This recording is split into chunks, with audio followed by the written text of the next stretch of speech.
Times के इस bulletin में आप सभी का स्वागत है। आपके साथ मैं तृप्ति विश्वकर्मा। आइए खबरों का सिलसिला आप शुरू करते हैं। पश्चिमी सिंहभूम जिले के सुदूरवर्ती क्षेत्र की महिलाओं ने जहां चाह वहां राह वाली कहावत को एक बार फिर साबित किया है। जिले के खुटपानी प्रखंड के इचकिन गांव में तसर उत्पादन की एक कंपनी बनाकर गांव की कम पढ़ी लिखी महिलाओं ने न सिर्फ खुद को स्वावलंबी बनाया बल्कि 2.5 साल के भीतर 1.25 करोड़ की कंपनी खड़ा कर दी। झार महिला तसर प्रोड्यूसर कंपनी ने उन्नत किस्म के तसर बीज का उत्पादन कर दूसरे तसर किसानों को भी इस महामारी के दौर में अप्रत्याशित आर्थिक लाभ पहुंचाया है। मेरा नाम रोमा गुड़सरा, गाँव कीरी, समूह का नाम है मरसल मेला समूह की मैं अध्यक्ष हूँ और ब्लॉक का नाम है कुटपानी, जिला का नाम है पश्चिमी सिंहभूम और जहर महिला रेशम प्रोड्यूसर कंपनी की डायरेक्टर हूँ। MKSP परियोजना के माध्यम से हम लोग एक लोन मिला था, वहीं से हम लोग बड़ा सा बड़ा कंपनी फिर हम लोग वहीं से चलाए हैं। हम लोग को JSLPS के माध्यम से हम लोग को मिला था। वो वाला पैसा हम लोग को दुकान खोले हैं, फिर तसर कंपनी हम लोग खोले हैं। छोटा वाला सबसे पहले हम लोग को PG गांव के स्तर में खोले थे, वही वाला तसर हम लोग को 1.5 लाख तक में हम लोग अपना गांव वाले दीदी लोग से काम किए से पहले तसर खेती किए हैं। उसके बाद तसर खेती होने के बाद हम लोग कुकुन को उत्पादन किए, उसके बाद हम लोग बेचे। राष्ट्रीय आजीविका मिशन के तहत JSLPS के माध्यम से ग्रामीण महिलाओं ने इस कार्य को स्वयं सहायता समूह के जरिए कर दिखाया। इस कंपनी की निदेशक रोमा गोडसोरा बताती हैं कि आज उनकी कंपनी का वार्षिक टर्नओवर 1 करोड़ 78 लाख रुपए हो चुका है और इनसे जुड़े प्रत्येक किसानों को मात्र 45 दिनों में 15,000 की आमदनी हो रही है।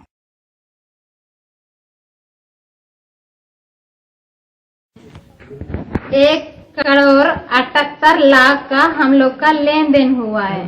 फिर हम लोग किसान लोग आमदनी हुआ था, उसमें 98 लाख हम लोग किसान तक लाभ पहुंचाए हैं। यह के लिए JSLPS को बहुत बहुत धन्यवाद। इनके समूह द्वारा किए गए कार्यों की आज न सिर्फ जिले में सराहना हो रही है बल्कि यह आज ग्रामीण क्षेत्र में उद्यमियों के लिए प्रेरणा भी बन गई है।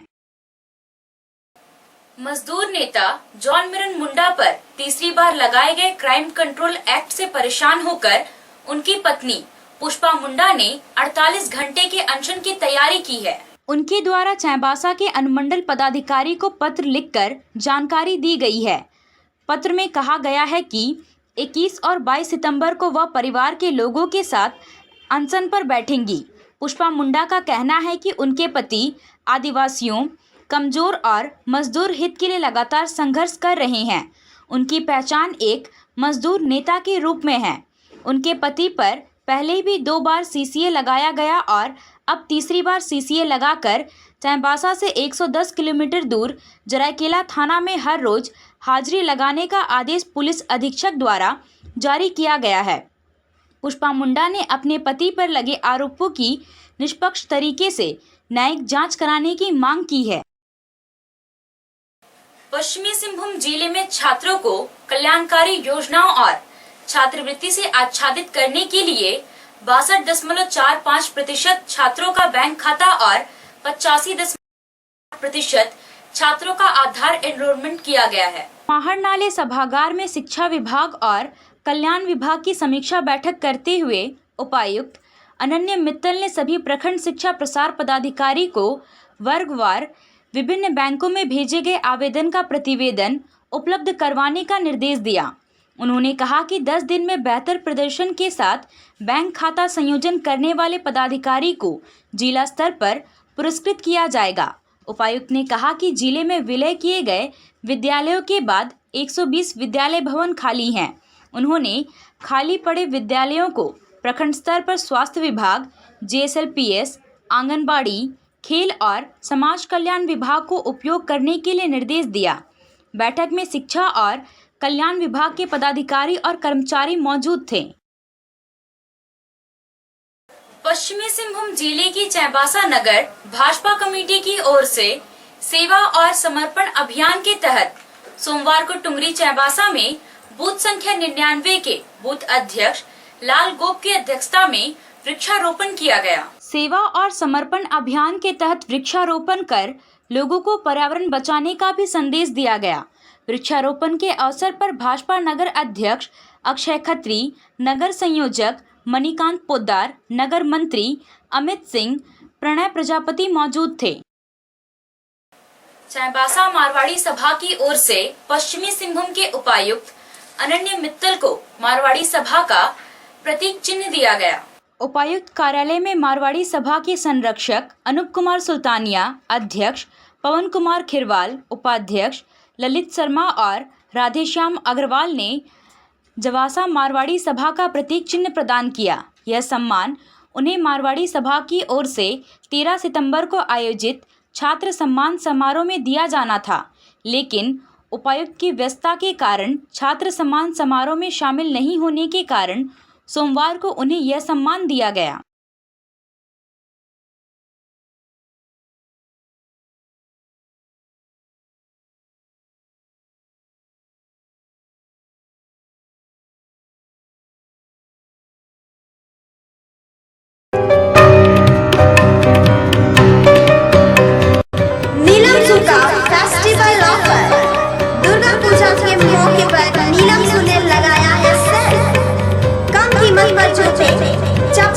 और सैंडल खरीदने का आपका सपना भी हो सकता है साकार। नीलम सूक के सेल ऑफर में एक से बढ़कर एक बेहतरीन आइटम आपको कम कीमत पर मिलेगा, तो देर मत करिए, चले आए नीलम सूक और अपने पसंद का सामान ले जाएं।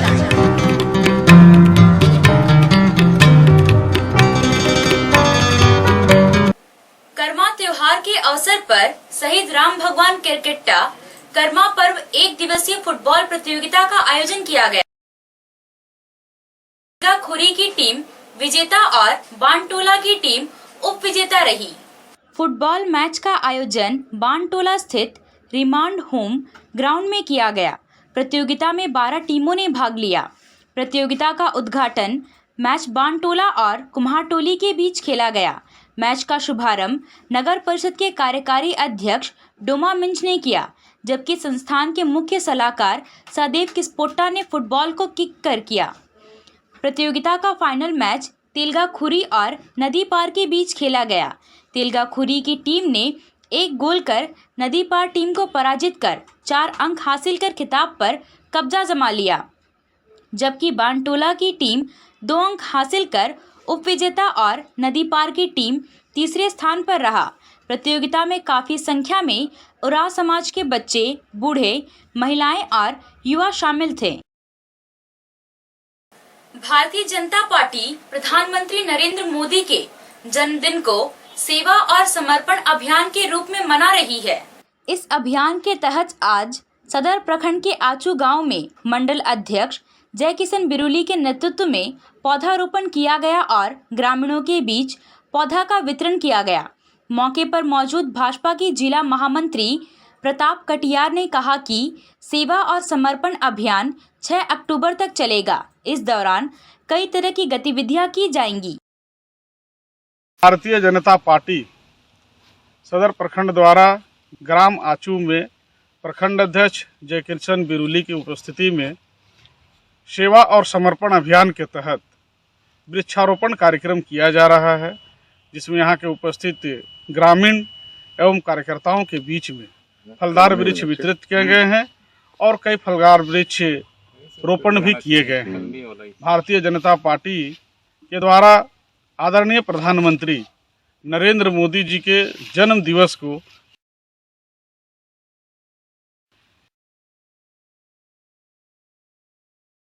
आगामी 7 अक्टूबर तक चलेगा, जिसके तहत विभिन्न प्रकार के कार्यक्रमों का आयोजन करना है और अभी सदर प्रखंड में विभिन्न पंचायतों में इसी तरह से वृक्षारोपण कार्यक्रम जो नियमित है वो चलता रहेगा।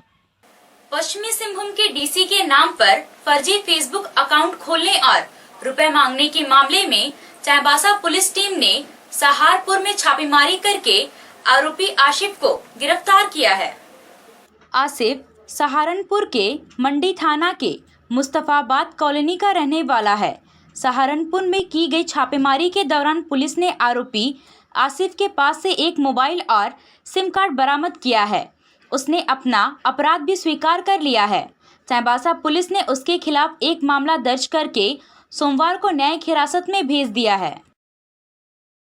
झारखंड प्रदेश पान तांती स्वास्थ्य कल्याण समिति चक्रधरपुर इकाई की बैठक प्रदेश संगठन सचिव गोपीचंद दास की अध्यक्षता में हुई, जिसमें निर्णय लिया गया कि आगामी 26 सितंबर को उत्कल मणि विद्या मंदिर प्रांगण में सम्मान समारोह आयोजित किया जाएगा, जिसमें समाज के उन छात्र छात्राओं को सम्मानित किया जाएगा जो वर्ष 2021 वार्षिक परीक्षा तथा इंटर के छात्र छात्राओं जिन्हें 60% या अधिक के साथ पास हुए हैं, उन छात्रों को सम्मान दिया जाएगा।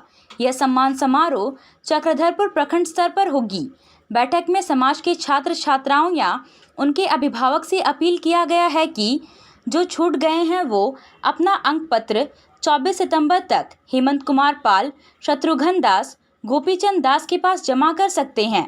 बैठक में स्वर्गीय परमानंद तांती की आत्मा की शांति के लिए 2 मिनट का मौन रखा गया। बैठक में समाज के गणमान्य लोग उपस्थित थे। सोमवार को चक्रधरपुर थाना परिसर में थाना प्रभारी प्रवीण कुमार की अध्यक्षता में शहर के डीजे और साउंड सिस्टम संचालकों के साथ बैठक आयोजित किया गया। बैठक के दौरान थाना प्रभारी ने बताया कि अगले महीने में दुर्गा पूजा का आयोजन शहरी क्षेत्र के अलावा गांव में भी किया जाता है। इस दौरान कई पूजा समितियों के द्वारा तेज साउंड में लाउडस्पीकर और डीजे बजाया जाता है, जो कि झारखंड सरकार के द्वारा दिए गए कोरोना गाइडलाइन का उल्लंघन होता है, जिसके कारण पूजा समितियों के साथ साउंड सिस्टम संचालकों पर भी मामला दर्ज किया जाएगा, जिसमें 500 रुपये से लेकर 50,000 तक का जुर्माना भी लगाया जा सकता है। बैठक के दौरान एएसपी नाथू सिंह मीणा ने भी साउंड संचालकों को डीजे बजाने पर सख्त हिदायत देते हुए कहा कि हर हाल में सरकार के गाइडलाइन का पालन हो। आज चक्रधरपुर शहर में जितने भी डीजे साउंड वाले हैं उनको उनकी एक बैठक थाना में आयोजित की गई थी। बैठक आगामी दुर्गा पूजा त्यौहार के मद्देनज़र की गई थी। दुर्गा पूजा को देखते हुए जो सरकारी गाइडलाइन है कि विसर्जन में या फिर कोई ऐसे जहां पूजा संपन्न हो रहा है वहां पर किसी तरह का डीजे या फिर हाई वॉल्यूम में कोई साउंड सिस्टम नहीं बजेगा। तो बहुत सारा बार ऐसा होता है कि डीजे वाले बताते हैं कि सर हमको नियम की जानकारी नहीं थी, तो उन्हीं को इस गाइडलाइन से अवगत कराने के लिए यह बैठक आयोजित की गई थी। और बैठक में उनको यह भी बताया गया कि अगर कोई जोर ज़बरदस्ती करके आपको बाजा के बांधने के लिए म्यूजिक सिस्टम बांधने के लिए बाध्य कर रहा है तो उसकी सूचना निसंकोच रूप से थाना को दीजिए। थाना के द्वारा उनके विरुद्ध विधिक सम्मत कार्रवाई की जाएगी।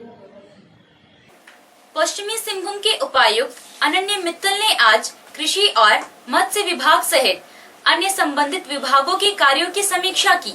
इस दौरान उन्होंने सभी विभागों को सामंजस्य स्थापित करते हुए किसान उत्पादक समूह का चयन करने को लेकर जानकारी दी।